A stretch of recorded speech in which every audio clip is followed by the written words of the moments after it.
Hey, what's up mga kalakay? Good morning sa inyong lahat at welcome to my vlog. At ito na naman po tayo gumigising muli ng umagang kay ganda. At huwag nyo laging kakalimutan magpasalamat sa taas dahil siya ang nagbibigay ng buhay at para gumising tayo ng magandang umaga. At muli, ito pala ang ating ginagawa sa ating paggising ng umaga. Ang pinakauna natin gagawin ay kailangan mag-ayos ng higaan. Unang tips sa pag-aayos, hindi nyo ba namamalaya sa tuwing may ginagawa kayo or may gagawin kayo, ang pag-aayos ng ating gamit o kaya pag-aayos ng ating sarili ay nakakatulong ito upang makarelax ang ating katawan o kaya ang ating utak para maiwasan natin ang mga negatibong bagay. Ang pag-inom nga pala ng tubig ng marami sa ating katawan ay nakakatulong ito upang maiwasan natin ang mga sakit tulad ng ubo, sipon, lagnat. At iba pa, gawin ito araw-araw upang ating katawan lumakas at sumigla para maiwasan natin ang mga sakit na tulad ng mga binanggit ko.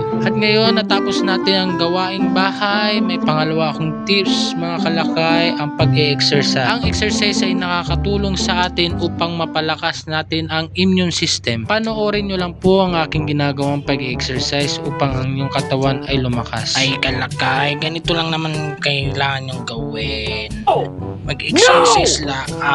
Ganito, hindi naman masyadong pagod. Huwag naman laging tulog, laging kain. Ay babagsak talaga yung katawan. Kailangan ganito lang dapat. Hindi naman po masyadong pagod. Ala mga kalakay, kay dali lang tingnan mo Parang may naamoy ako hindi maganda. Ganyan, taas-taas lang imong kamay, ganyan, shoulder. Bola lang yan. Ikot-ikot lang.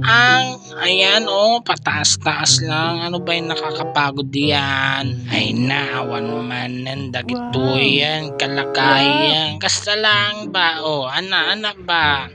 Ay na, magbisaya man ako itong, ay mag-Ilocano, ano ba, Batanggen nyo, ay ala mga kalakay, baka hindi nyo pa ako maintindihan, basta lang tiramida maya, ay naging mo mabanog, ay gitaam na, nagpatak nga bagkat na, agasim man, ganyan ang ganyan, tayo, akala mo kung saan pumupunta ganyan lang.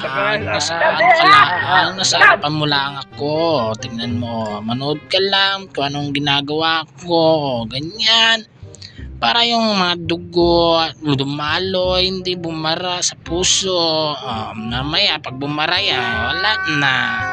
Hindi ka na mabubuhay pa. Ganyan lang mga kalakay, para gusto nyo umaba ang buhay. Ganyan lang. Tingnan mo, may okay pa. Pangatlo kong tips, kailangan magpainit tayo ng tubig at uminom ng maligamgam para ang ating katawan ay mai-relax. At dati po, hindi po ako nakakalabas ng ganito. Takot po ako sa araw, sinag ng araw, grabe. Pero ngayon, always nagpe-pray ako, nagpapasalamat, hindi po ako pinapabayaan yan. Thank you Lord sa lahat-lahat. Ay sa wakas, nakakalabas na rin araw-araw, nakakapaggawa na rin Bola lang yan. Gawaing bahay, nakakapaglaba. Dati hindi ako makalabas, kahit saan ako pumunta, nahihilo ako lagi. Grabe naman tong ulo na to, sarap untog-untugin mo. Pero ngayon tingnan mo, pasikat parang nagpapasikat si kalakay. Pinapakita ko lang mga kalakay kung ano yung mga gawain ko ngayon. Kung kaya ko, kaya nyo rin mga kalakay. Walang pong imposible sa inyo. Hayaan nyo mga kalakay, kapag once na inaanto kayo, gumising kayo, wag laging tulog-tulog. Hayaan mo yung sarili mo gumising. Wag mo laging tamad-tamad sa buhay. Mahirap yan kalakay, habang natutulog ka, nangihina ka pa. Tingnan mo ako ngayon, pinilit ko, grabe, sobrang sakit ko noon. Hindi na ako makatayo, sobrang tamad na tamad, parang si Mang tamad. Tingnan mo, parang pasikat talaga. Ay sa wakas, tapos na rin ang aking paglalaba ngayon, nakakagala na ako. Itong mga manok na to, visit tong mga to nagpa-vlog akong ingay-ingay nyo, ayan tuloy. Parang sarap ng itinula. Patuloy lang tayo sa buhay mga kalakay. Ay huwag laging tulog-tulog. Iwasan nyo lagi ang mga negatibong bagay. Tingnan nyo ako, nakakasurvive na. Lagi nyo pong isipin na ang buhay natin ay weather lang. At muli, dito na po magtatapos ang aking pag-vlog. Please subscribe po at maraming salamat mga kalakay. Ingat.